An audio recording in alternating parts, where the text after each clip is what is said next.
Hi, this is Salahuddin with a new lecture on British history. This is lecture number 3. In the previous lectures, we have talked about Glorious Revolution, and almost we have covered every aspect of the Glorious Revolution.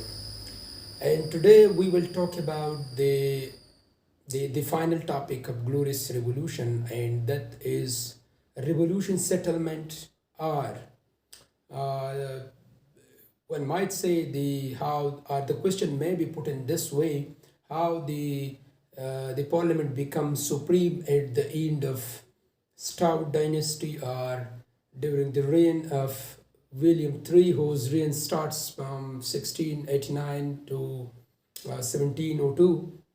So uh, the question might be put in this way also: what is a revolution settlement? So in revolution settlement, first let's give you a brief introduction of the revolution settlement, or what is revolution settlement, or what measures were taken, or what did happen in the revolution settlement. Revolution settlement simply means the proper measures, the policies that were taken after the glorious revolution. So that is a revolution settlement in a way. A revolution settlement, it was the system of administration which the people evolved after the revolution of 1688. So this is known as revolution settlement. In revolution settlements, there were the enactment of certain laws which took place as a result of glorious revolution. So first we will talk about the those enactments, are those laws which were enacted in this reign, or in this period of William, or after the glorious revolution 1688. So whatever happens after 1688 till 1702, so in this meantime, the laws that were enacted, the policies that were devised, so this all in one is known as revolution settlement. The first law that took place after the glorious revolution was the Bill of Rights. It was the Bill of Rights. So what is Bill of Rights? What is the importance of Bill of Rights? What clauses were put in the Bill of Rights? So we will talk about Bill of Rights in detail. This was the first law in a sense. The second was the Mutiny Act. It was enacted in 1689. The third one is the laws establishing control over finance. What laws were taken for establishing or for controlling financial system or finance. And the fourth one was the Toleration Act. The fifth one was the Trinial Act 1689. 1695, the Trinial Act. We will talk about in detail about the Trinial Act. And the fifth one is the Amendment Trajan Act 1696, Amendment Trajan Act. And then finally the Act of Settlement. So Act of Settlement was enacted in 1701. So we are going to talk about all these acts in detail. So the first one is the Bill of Rights, and the Bill of Rights was enacted in 1689. So This Bill of Rights contains some articles. And before going in detail of the Bill of Rights, first we need to talk about how this took place. It was on the compromise, it was on the consensus of the parties, the church, the people, and every section, every strata of the English society. So they all compromised, their consensus involved in the formulation of this revolution settlement. Revolution settlement means it is apparent by its names that a revolution settlement, the settlement that has taken place after the revolution. So the first one was the Bill of Rights that was enacted in 1689. So we will talk about the clauses, the points of the Bill of Rights. So the first one was the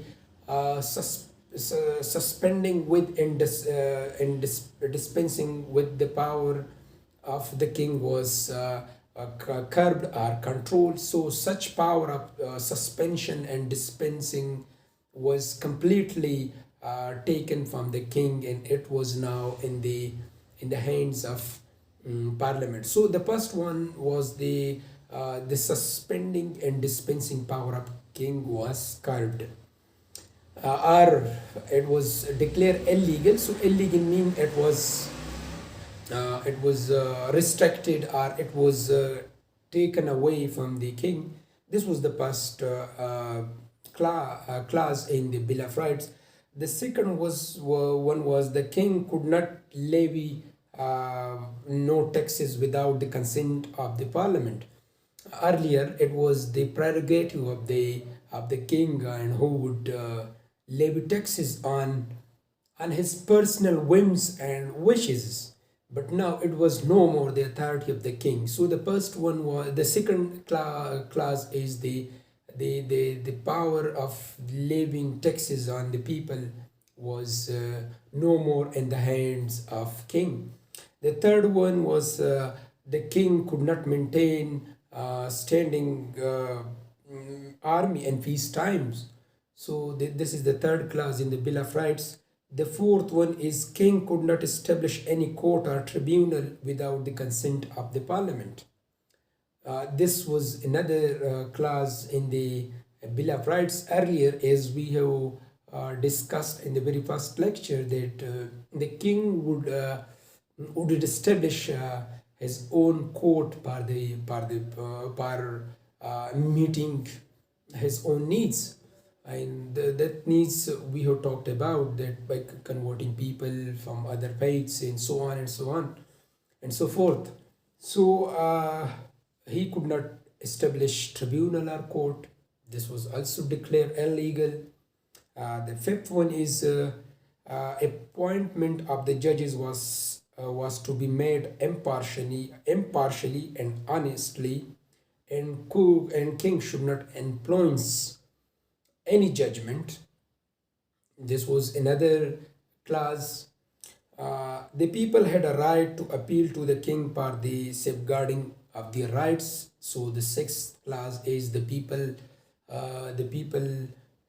got the right of appealing to the king. In doing so, the people could not be punished, the people could not be terrified or intimidated. So this is the sixth clause in the Bill of Rights. The seventh one is the people were free to elect the members of the parliament, so they could elect their members for the parliament. And seventhly, the parliament would hold a regular session, and there would be freedom of speech in the parliament. This is the eighth clause in the Bill of Rights. And coming to this point, it was laid that Catholic could not be allowed to come to the throne of England, or to inherit the crown. So Catholics were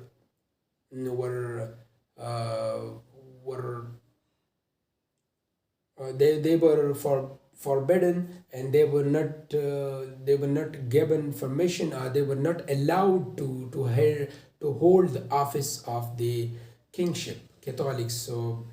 So the eighth important clause was the kingship was offered jointly to William III and his wife Mary. So the death of any one of them would another would inherit the throne, and similarly, then their children's will inherit or will come to the throne after the death of any one of them.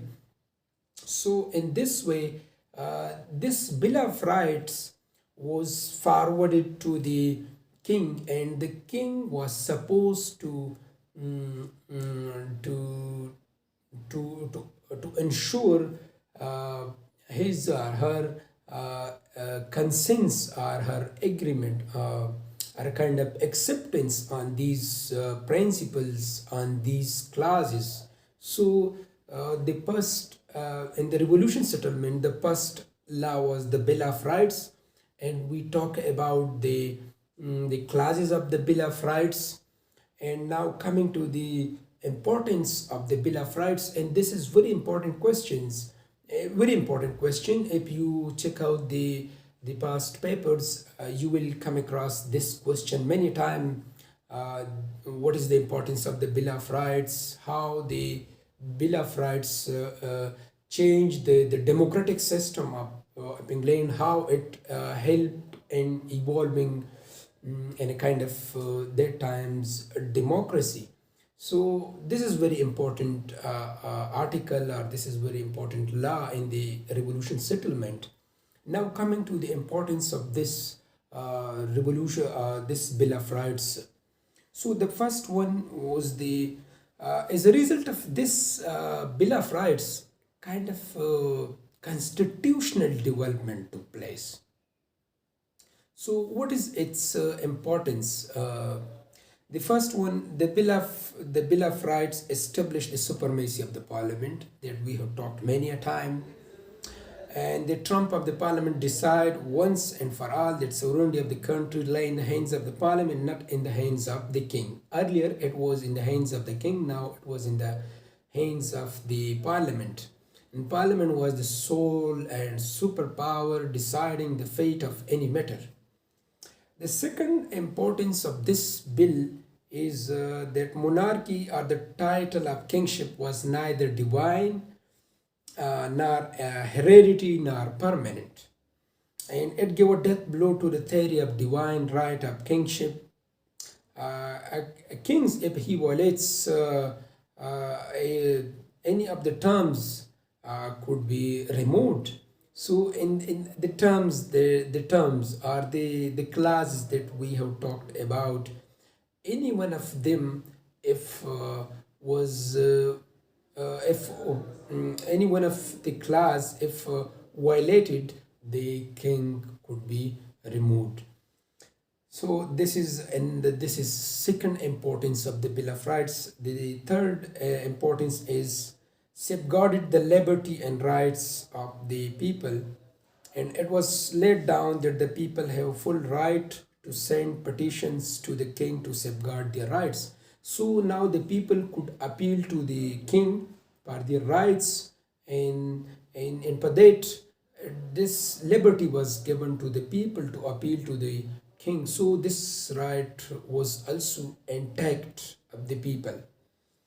Fourthly, this bill made the succession of a Protestant ruler a permanent feature, because it clearly said a Catholic or who shall marry a Catholic shall not be allowed to inherit the throne.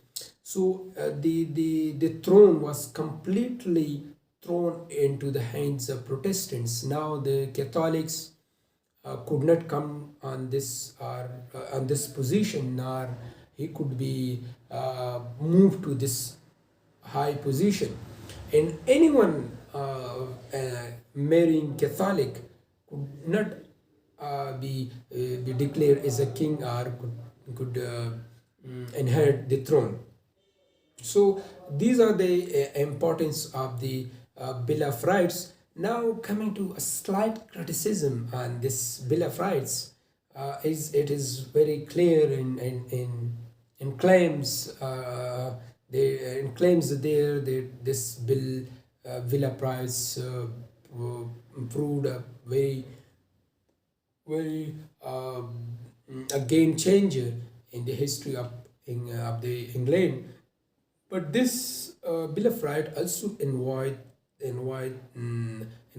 some criticism from the various the different strata of the English society. So this bill left many of the rights of the king quite safe. So what were those rights? The king had the right to choose his ministers. Yes, this was intact to the king. He could still he could choose his ministers, and they were responsible to him and they were accountable to the king. Those ministers that have been chosen, and not the parliament. The impeachment of the judges was also a right of the king. So impeachment was also remained intact to the king. So these two criticism on these 2 points, this Bill of Right is criticized.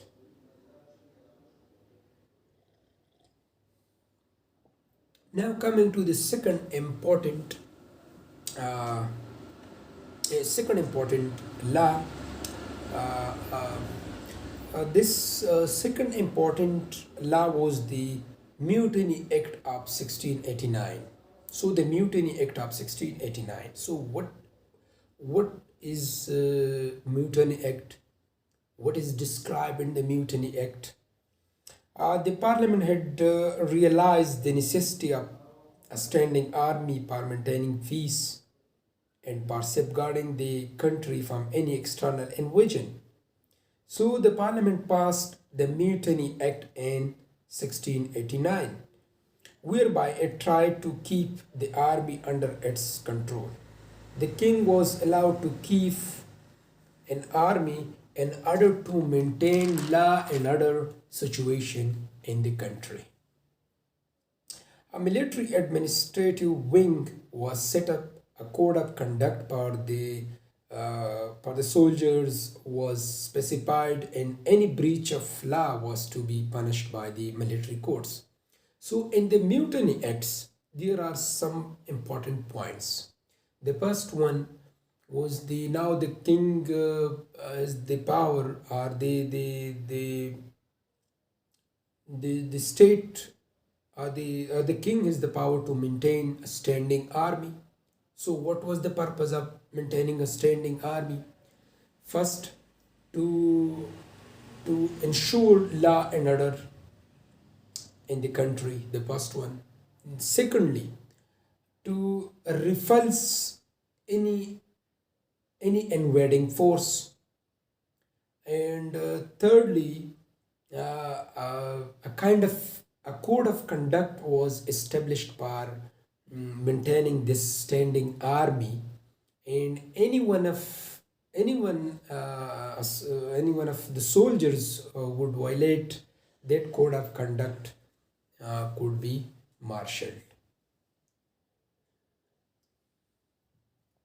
The third important law was establishing control over finance.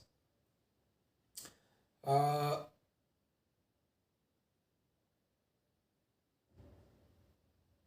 in today's world, it's a finance ministry. Similarly, in the days, it would called mm, simply finance. So, what laws establish for the financial system? So, the law of annual grant and supplies established the sovereignty of the parliament.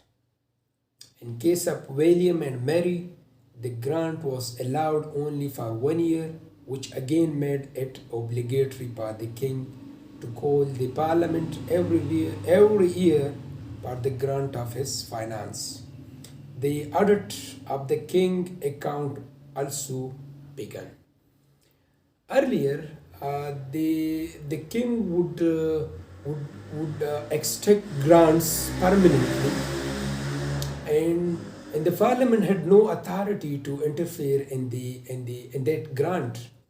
But now, after every year, the king would take permission from the parliament to to to award them grant for that specific year.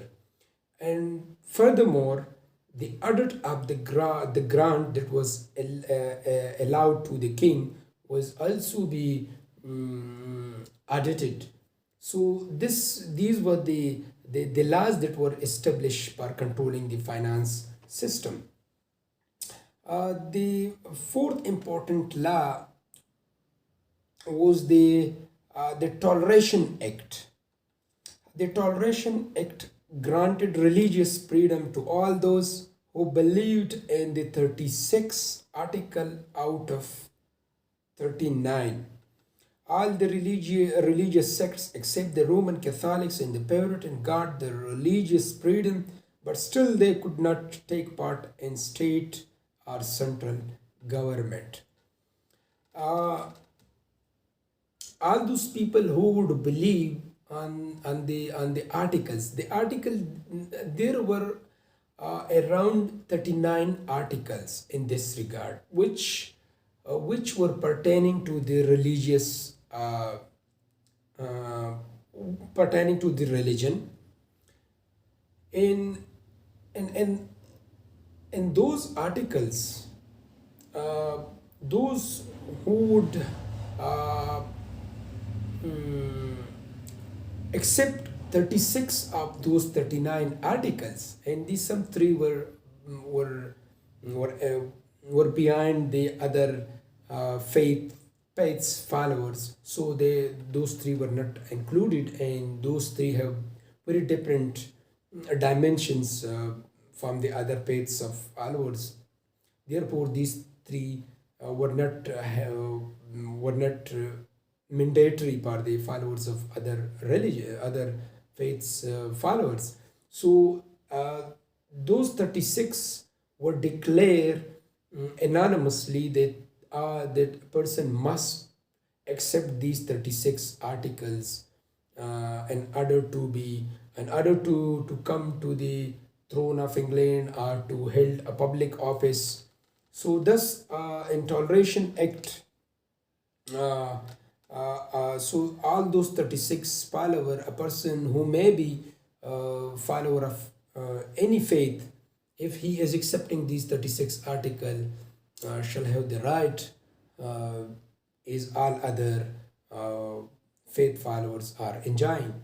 So the but only two school of thoughts are the faith followers were sit out of these were made sit out of these two of this religious toleration act. Those were Catholics and uh, conservatives. Conservatives are favoritins. So the fifth and important act or law that was passed was the Trinial Act of 1694. In 1694, the Trinial Act laid down that the life of a parliament would be 3 years, and after that, the king would allow new election by a special ordinance. Now the king could neither break a parliament as Charles I and James II had done, nor he could prolong the parliament indefinitely. So now the Trinial Act mean Trinial. So the lifespan of or the tenure of the parliament was 3 years, and after 3 years, the king has the right to break the parliament through an ordinance. Earlier, the king had the right to prolong or break the parliament anytime, or prolong the life of the parliament to an unlimited or infinite period. So this prolonging or breaking the power, or decreasing the tenure, or limiting the tenure of the parliament. So this right was taken away from the king also as a result of the act, or the law of Trinial Act. And the sixth important law that was passed as a result of revolution settlement was the repeal of the Licensing Act 1695. The Licensing Act of 1662 had laid down many restrictions on the press. In 1695, when this act lost its tenure, William III did not sanction its continuation, and thus the Licensing Act itself became null and void. So the people got the freedom of expression, and England began to make rapid progress in the literary field. So in the Licensing Act, this act was passed in 1662, and according to this act, the right of freedom of expression was completely curtailed. Uh, nobody could express, even in the form of writing, even in the form of speeches. So this right of expression was completely silenced as a result of the Act of 1662. But now the period, or the tenure of this period when expired, and that act was enacted for a time period, for a for some time. And when that act expired, so so William III did not bother to sanction again the same law or the same act. So this is a result, nulling this the same act help England in literary in literary aspect as well.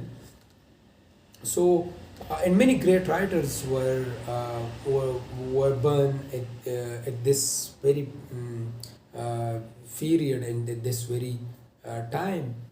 And this was the most literary rich period of the English history. So the seventh important act or law that was passed was the Amendment Trajan Act 1696. So what is there in Amendment Trajan Act? The Amendment Trajan Act of 1696 demanded two witnesses before one could be tried for treason, and also the suspect was allowed the right to self-defense, and previously people were not allowed for such. So now the people got the right to witnesses, uh, right of witnesses. And earlier the same right was not intact with the people. Even it was taken away from the people uh, under many circumstances. But now this Trajan Act, if anyone was found guilty, he would be bring to the court, and after there shall be a proper procedure. And even people were given the right to defend themselves as well. So uh, in and they could hire lawyer as well for the self defense. So in this Trajan Act was another success in the history of Britain, or in the history of England. And eighth important law that was enacted as a result of revolution settlement, that was the Act of Settlement 1701. This Act of Settlement carries great importance in the history of England. The main reason which demanded this legislation was the clause of the Bill of Rights, which stated that Mary and William would be succeeded by one of their children. So the problem arose. The problem was this, that after the death of both of them, who will come to the throne of England? So this thing is Mary was already died in 1694, and then though William had taken the place, but Mary was already died. Now William was also getting old, so the people become anxious about this that who will come to the throne. And another important thing was the William had no son, no children even at all. But Mary had another sister as well, and whose name is Anne.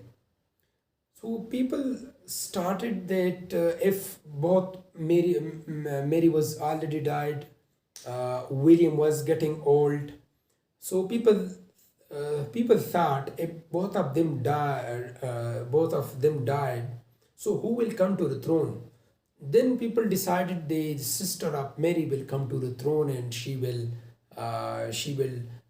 bridle mm, the system or come to the throne of England.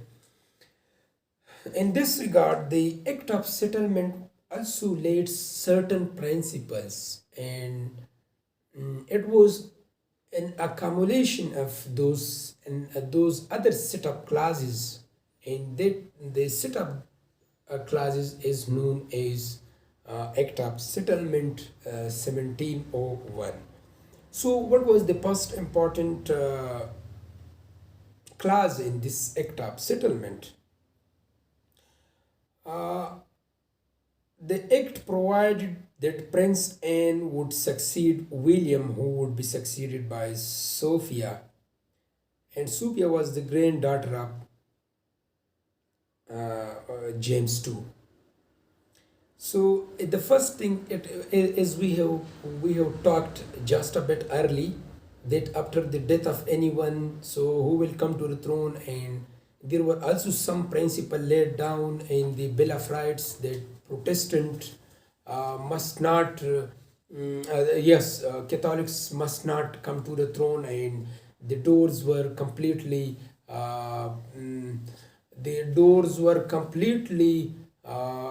shut on the Catholics. Now the Protestant had has this power to come to the throne and decide the fate and matters pertaining to the daily life and the laws, policies. So simply the throne was only permitted to the Protestant. The Catholics, they were already they were pulled out. So the second important clause in the Act of Settlement was the English monarch would have no relation with the Pope of Rome, and the monarch, the faith would be according to the Church of England. Whoever come to the throne of England shall not have any kind of relation with the Pope of Rome. And the Pope of Rome, and they were Catholics by faith. And so already the doors were completely shut on the Catholics. But now the person, the ruler who came to the throne, shall not have any kind of affinities or kind of association with the Pope of Rome, known as that is by faith are Catholics. So this was the second important point in the settlement. Actually, this settlement was created as a result of a kind of crisis, and crisis was that who will come to the throne after the death of both Mary, William, Anne. So, as a result of this crisis, this act or this settlement took place, having the following clauses. And third important clause of the Act of Settlement was the if a person is a Catholic or turned to be a Catholic, having succeeded to the English throne, was to vacate the throne.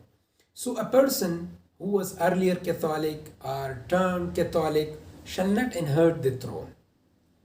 The monarch would not leave England without the permission of the parliament. Earlier, king was the sole power.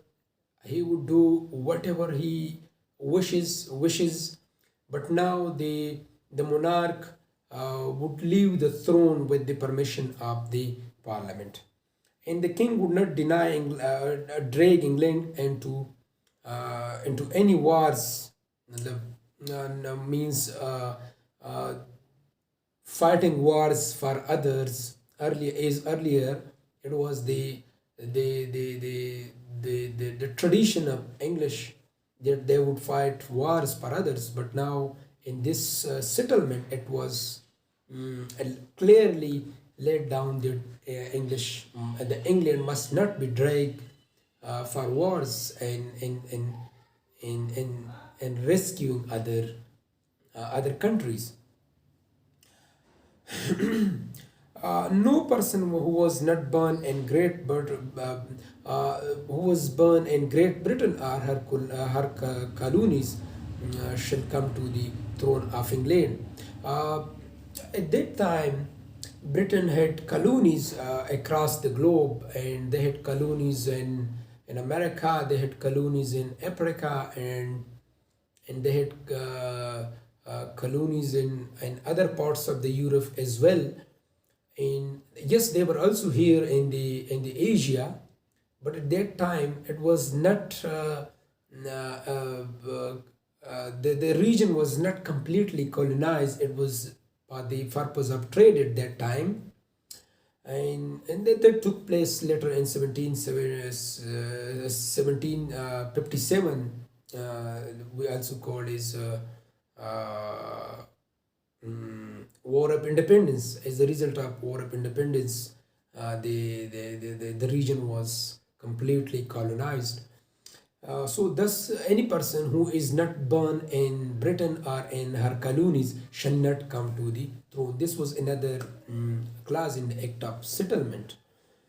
And no person could seek pardon from the king while he is still being tried by the parliament. A person who is tried by the parliament, or the person who is done or committed a guilty, he shall not seek the pardon of the king. And even the king cannot help the person who is under the trial of the parliament. Eighth important clause of the Act of Settlement was all the prevailing loans of the country were to be laws of the country were to be rectified by the king of the time. So all these laws in this clause, it was written that the laws in that we have talked about in just a bit early, the revolution settlement laws. So a king who is inheriting the throne must rectify these laws. So this is about the settlement of 1701. Now coming to the importance of this Act of Settlement 1701. So what is the importance of this act?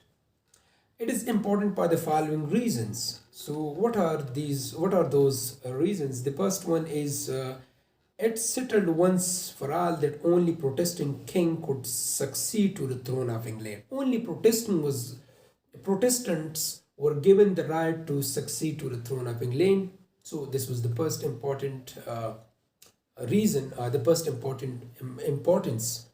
And we will talk about in the coming lectures that who were Protestants, what were the how Protestant and Catholics were different in their religious ideologies and their faiths. So to the video will get lengthy if I start talking about that difference, but we will talk about in the next the coming lectures. The second important point of this importance of the Act of Settlement was the king lost the hereditary right of the kingship. Earlier, the king would consider this right as the divine right given to the king, that he shall inherit the throne only. But now this divine rightship of the kingship was taken away from the king. In uh, yes, and the fourth importance of this settlement was the hereditary rule was also taken away. Earlier, after the father, the son will come to the throne, and then the grandson or the granddaughter. So the things goes on, but now it was forbidden and it was completely curbed. The hereditary right must not inherit to the next individual. Fourthly, it gave freedom to the judges from the domination of the monarchs. Earlier, the judges were completely dominated by the king. Now, the king was segregated the power of domination was segregated from the king, and now the judge was they were independent, and judiciary was independent. It made the minister responsible for their acts. So the ministers were made responsible for their acts to the parliament. Earlier, the ministers were responsible to the king. Now the ministers were made responsible to the parliament. And the foreign policy of England become free from the any foreign yokes. So the foreign policy was completely made free. Earlier, it was in the hands of French, and they were deciding, or they would decide the fate or the policy of the people of England. Now this policy was this factor, the policy of foreign policy was also given to the parliament, and the parliament had the prerogative or the power to decide policy. So this is all about this revolution settlement. In the next topic, we will talk about another lecture in the coming day. So comment on the video, and whatever question there is, you must ask the question. I'm reading your comments properly and will respond you properly as well. So thank you so much.